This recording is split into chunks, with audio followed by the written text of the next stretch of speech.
अगर आपने इस टॉपिक को ऐसे ही चूज़ कर लिया है और इस वीडियो को क्लिक कर दिया है तो वेलकम टू माय चैनल।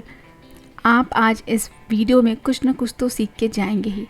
और जिसने जानबूझकर देख करके इस टॉपिक को सेलेक्ट किया है उनके लिए मैं बोलूँगी कि here I am a live example of imperfect life.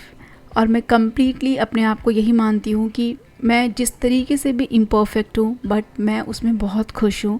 और जहाँ तक मैं परफेक्ट करना चाहती हूँ वहीं तक करती हूँ।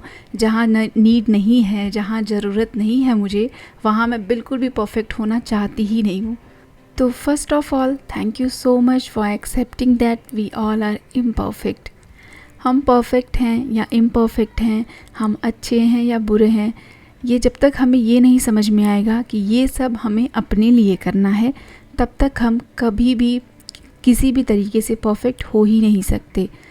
जब हमें ये समझ में आ जाएगा कि ये सारी चीज़ें हम अपने लिए करते हैं, एक एज के बाद भी कुछ चीज़ें समझ में आ जाती हैं बट कभी कभी काफ़ी लेट हो जाता है। अगर दूसरों के लिए हम अपने आप को बदलेंगे, दूसरे के लिए हम अपने आप को पूरी तरीके से चेंज करने की, मोल्ड करने की कोशिश भी करेंगे तो कुछ हद तक ही उसमें हम सफल हो पाएंगे।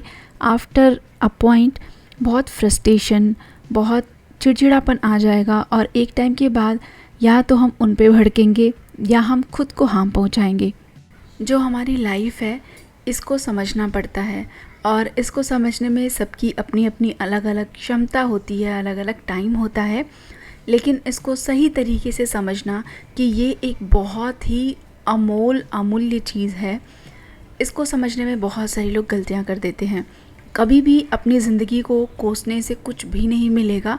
आप या तो उसको अच्छा करके और बेहतर बना सकते हैं, नहीं तो पूरी लाइफ कोसते रह सकते हैं। आई थिंक हर कोई अपनी लाइफ में कहीं ना कहीं खुश, कहीं ना कहीं दुखी होता ही है।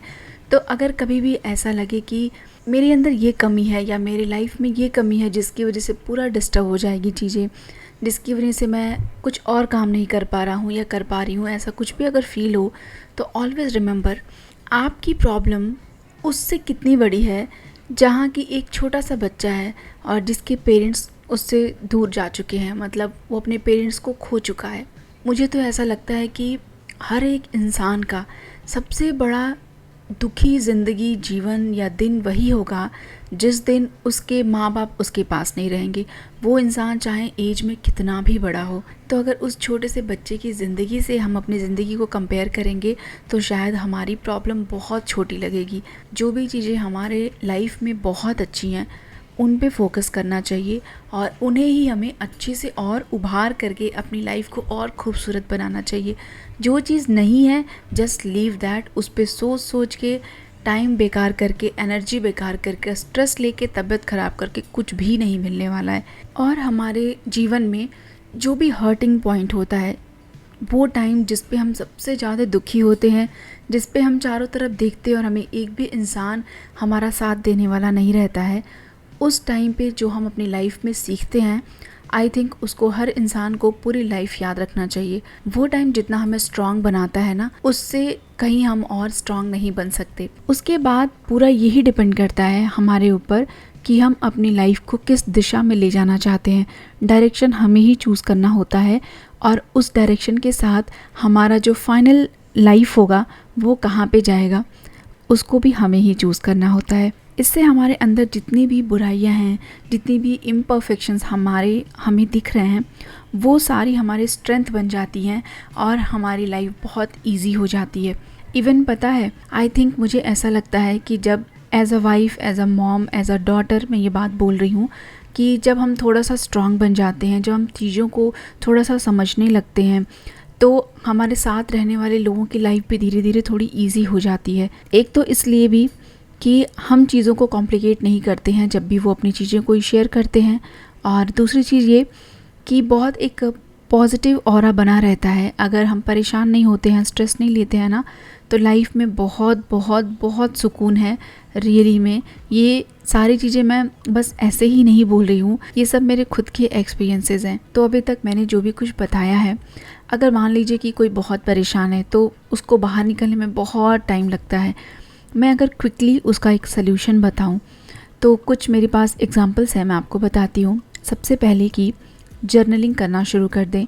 और जर्नलिंग का मेन मतलब जो होता है, एक डायरी हो, उस पे आप अलग अलग तरीके से जर्नलिंग होती है, तो उस पे आप सबसे पहले कि जो भी आपकी लाइफ में प्रॉब्लम्स हैं वो सारा उस पे लिख दीजिए।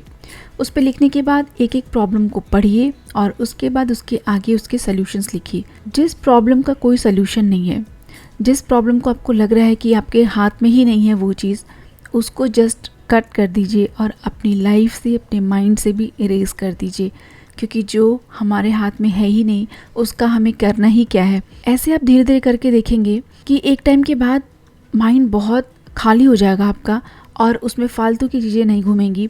जो भी आपने सोल्यूशन निकाल दिया ना, उस सोल्यूशन पे आप काम करना शुरू कर देंगे और धीरे धीरे आपकी लाइफ में चीज़ें काफ़ी सिंपल हो जाएंगी। ये एक बहुत अच्छा तरीका है। Have courage to live your life. अपनी लाइफ की जर्नी को और अपने आप को एक्सेप्ट कर लें और live your life happily. Thank you so much for watching. See you in next vlog. Bye bye, take care.